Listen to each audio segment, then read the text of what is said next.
저는 20년 전 남편과 결혼했습니다. 결혼할 당시 남편은 한 번 이혼했던 적이 있었고 아이도 둘이 있었습니다.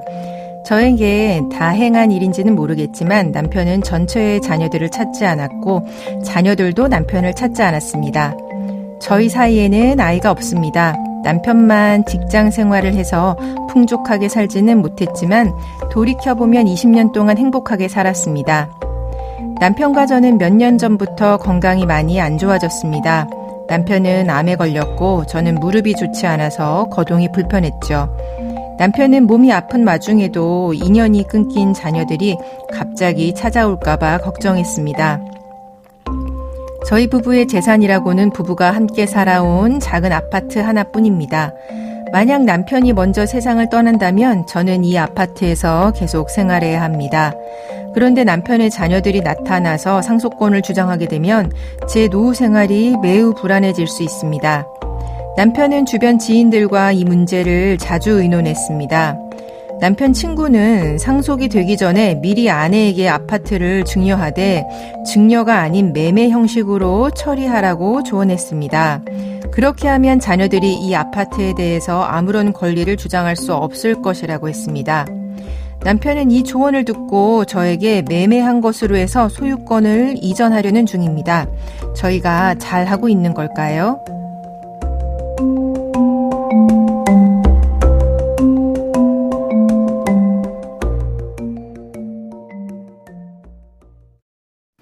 네, 지금 사연자분의 가장 큰 걱정은 남편이 사망할 경우에 남편하고 이제 인연이 끊어진 전혼 자녀들이 상속권을 주장할 수 있는 거 아니냐, 이건 것 같습니다. 이게 가능할까요?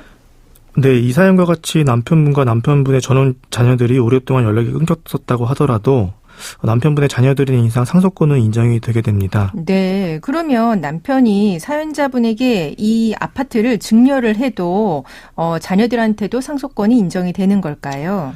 만약에 남편분이 생전에 사연자님께 아파트를 증여하실 경우에는 아파트가 상속재산이 되지는 않지만 만약에 자녀분들이 사연자님을 상대로 유류분 반환 청구를 할 경우에는 증여된 아파트가 생전 증여 재산으로 자녀들의 유류분 부족액을 산정하는 데 반영되게 됩니다. 네, 그러니까 유류분이라고 하는 거는 원래 이제 법정 상속권이 있는 사람들에 대해서 일정 금액의 이제 유류분권을 인정을 해주는 제도인 거죠. 그러니까 자녀들은 본인들이 받아야 할 몫의 2분의 1을 유류분으로 청구할 수 있는 거죠. 네, 그렇습니다. 네, 그러면은 이 유류분 반환의 경우 어떻게 반환이 될까요?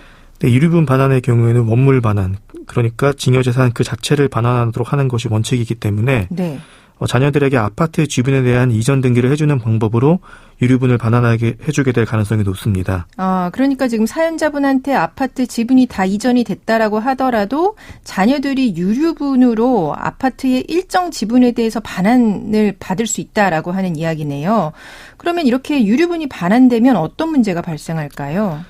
네, 만약 사연자님이 남편분의 전혼 자녀들에게 유류분을 반환해줘야 한다면 자녀들은 아파트에 대해서 각자 7분의 1의 지분권자가 됩니다. 네. 우선 배우자와 자녀가 공동 상속인이 되는데 배우자가 자녀들과 공동 상속인이 되는 경우에는 배우자에게 5화를 가산하게 되고 자녀들의 유류분 비율은 2분의 1이기 때문에 네. 이러한 어떤 그 계산을 하게 되면은 사연자님이 7분의 5, 자녀들이 각각 7분의 1씩 아파트를 공유하게 되는 것입니다. 네, 그러니까 배우자가 5화를 가산하고 자녀들이 각각 1씩.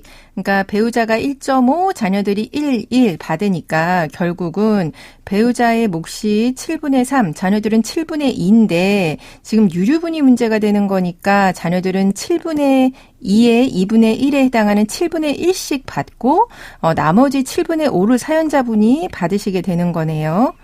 네, 그렇습니다. 네, 그럼 어떻게 될까요? 네, 그렇게 되면 사연자님이 지분의 과반수를 가지게 되시기 때문에 공유물의 관리 행위로서 아파트에 거주하시는 것 자체는 문제가 되지 않을 수 있습니다. 네. 그런데 자녀들이 이제 사연자님이 단독 사용에 대한 대가로 자기 지분에 해당하는 만큼의 부당이득 반환을 청구하게 되면 자녀들에게 부당이득금을 지급하여야 할 수도 있습니다. 네, 그러니까 7분의 1에 해당하는 부분에 대해서 월세 상당액의 7분의 1에 대한 부당이득 반환 청구가 가능하다는 이야기네요. 네, 그렇습니다. 네.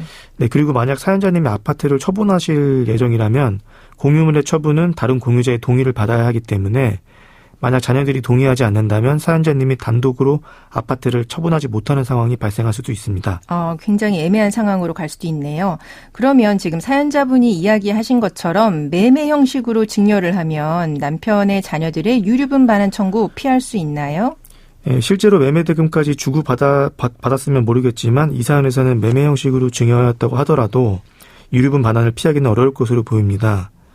유류분 반환을 피하기 위해서 매매 형식으로 증여를 하는 사례는 생각보다 많이 발견이 되는데요. 예. 이러한 사례들의 실제 판결을 살펴보면 증여받은 사람이 그 재산을 취득할 경제적 능력이 있는지, 직업이 있는지 등이 기준이 되어서 증여인지 매매인지가 판단되는 것으로 보입니다. 네, 예를 들면 어떨까요? 예를 들어 매매 형식으로 증여받은 사람이 아직 미성년자였던 경우거나 직업이 없고 경제 능력이 없다는 것을 이유로 매매가 아닌 증여로 인정돼서 유류분 반환을 해야 한다고 판결이 선고된 사례가 있습니다. 네. 그리고 증여된 사람이 성년이라고 하더라도 경제활동의 기간이나 가지고 있는 재산의 정도 등을 고려해서 증여한 사람과 받은 사람의 사이의 계약이 증여인지 매매인지를 판단하게 되는데요. 네. 이 사연의 경우에는 사연자님이 따로 경제활동을 하지 않으셨다고 하셨고 재산도 그렇게 많은 것으로 보이지 않기 때문에 매매 형식으로 소유권을 이전을 하시더라도 증여로 인정되어서 유류분 반환을 피하기는 어려울 것으로 보입니다. 네, 그러면 사연자분이 20년간 남편과 함께 했고 또 자녀들은 연락도 하지 않았었습니다. 그러면 유류분 반환에 사연자님의 기여분 주장할 수는 없는 걸까요? 우리 민법은 상속과 관련해서는 기여분을 인정하고 있는데 유류분을 판단할 때는 기여분을 고려하지 않고 있었습니다. 네. 그런데 이제 올해 5월에 헌법재판소에서 상속인이 자신의 기여분으로 피상속인으로부터 정당한 대가로 증여받은 부분까지도 유류분 반환의 대상이 될 경우에는 기여 상속인에게 보상을 하려고 하였던 피상속인, 그러니까 돌아가신 분의 의사가 부정되는 것이라고 하면서 상속인의 기여분을 인정하지 않는 현재의 유류분 규정이 헌법에 합치되지 않는다고 판단했습니다. 이 결정으로 기여분이 유류분에서 인정되게 되었는데요. 다만 갑작스러운 변경에 따른 법적 혼란을 방지하기 위해서 2025년 12월 31일까지는 현행 민법 조항을 그대로 적용한다고 하는 잠정 적용 헌법 불합치 결정이 내려졌습니다. 그래서 안타깝게도 현재로서는 사연자님이 유류분 반환에서 기여분을 주장하시기는 어려울 것으로 보입니다. 네, 그럼 지금까지 상담 내용을 정리해보자면 지금 상황에서 남편이 사망하면 전혼 자녀들도 당연히 상속권자가 됩니다. 남편이 사연자분에게 아파트를 증여하는 것으로 하면 상속재산은 아니지만 이제 전혼 자녀들이 유류분 반환 청구를 할 수가 있고요. 이러한 유류분 반환이 될 경우에는 아파트 지분에 대한 일정 부분이 이전될 가능성이 있다라고 알려주셨습니다.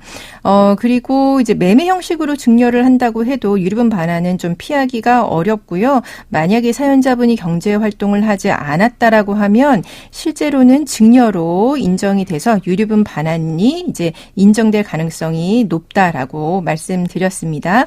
지금까지 이준원 변호사와 함께했습니다. 감사합니다. 조인섭 변호사의 상담소는 유튜브를 통해서 다시 듣게 하실 수 있습니다. 궁금한 점이나 건의할 사항이 있으면 댓글을 달아주세요.